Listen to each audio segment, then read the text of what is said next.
আশা করি সবাই ভালো আছো, আমিও ভালো আছি। এখন ঘড়িতে বাজে প্রায় 12টা। আর আজকে আমাদের বাড়ি এখানে সকাল থেকে কারেন্ট নেই।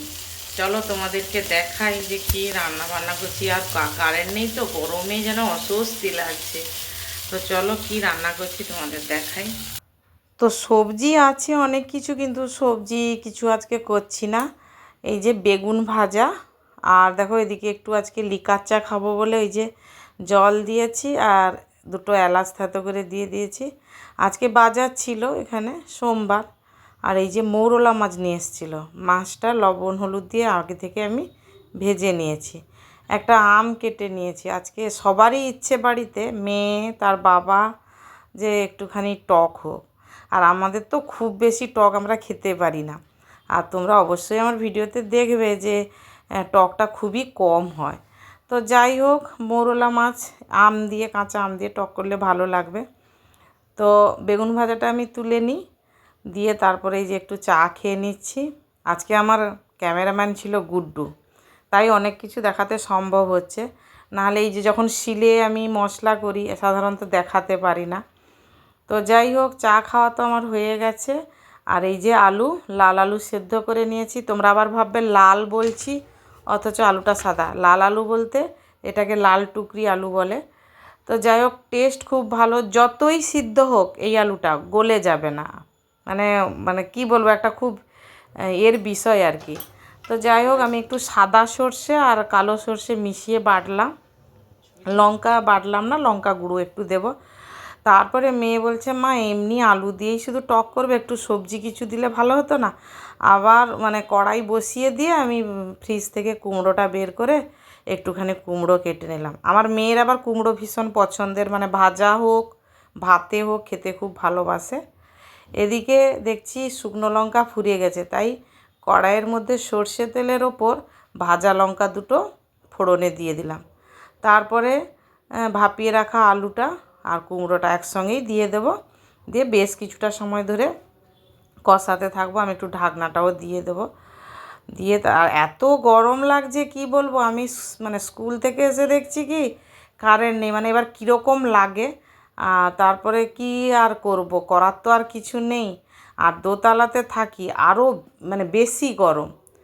তারপরে আলু কুমড়োর মধ্যে আমি দিয়ে দিলাম হলুদ, আর দিয়ে দিলাম হচ্ছে লঙ্কা গুঁড়ো, লবণ, সব কিছু দিয়ে তারপরে কিন্তু ভালো করে আমি কষাবো।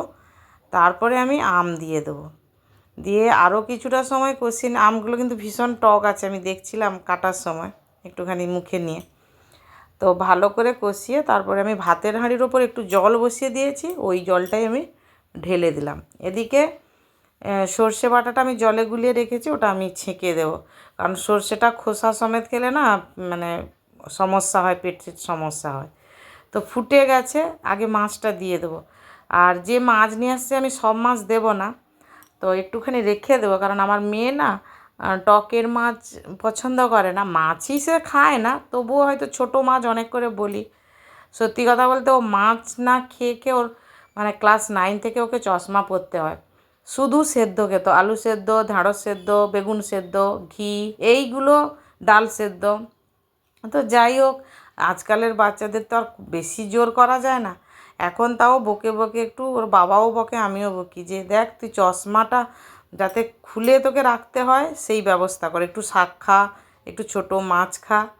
তো মাঝে মধ্যে খায়, তাই ওর জন্য না আমি একটু মাছ ভাজা তুলে রেখেছি। আবার ও সকাল থেকে কোনো টিফিন করেনি, আমাকে বলছে মা যদি ভাত হয়ে যায় তাহলে আমাকে দিয়ে দাও।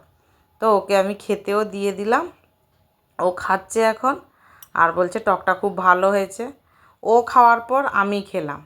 তারপরে ওর বাবার জন্য খাবারটা রেডি করে দিয়েছি। এই যে মাছ ভাজা, বেগুন ভাজা, কালকের একটুখানি ডাল ছিল, আর এই যে আলু কুমড়ো দিয়ে মোরলা মাছের টক। এটাই আজকে লাঞ্চের মেনু। সবসময় অনেক বেশি তরকারিও ভালো লাগে না।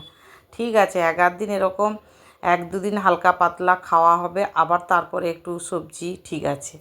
তো যাই হোক, আর আমরা যারা সত্যি কথা বলতে কাজের সঙ্গে যুক্ত, আমরা চেষ্টা করি ওই যা অল্পের মধ্যে যা কিছু হয়। তো যাই হোক, হয়ে গেল খাওয়া দাওয়ার কাজ কমপ্লিট। তারপরে তো আমার যা কিছু কাজকর্ম থাকে, গ্যাস মোছা, বাসন কুসন মাজা, বাসন আবার মুছে তুলে রাখা, তারপরে স্নান করলাম। আর তারপরে ওপরে গিয়ে জামা কাপড় তুলে নিয়ে এসে রেখে দিয়ে এই যে ঘড়িতে বাজে প্রায় 5টা। তো চা খেলাম, চা খেয়ে এবার মা মেয়ে রোজগারের মতো এই যে ছাদে এসে একটু বসছি। যাই হোক, আমার ভিডিও যদি ভালো লাগে লাইক কমেন্ট শেয়ার করো, চ্যানেল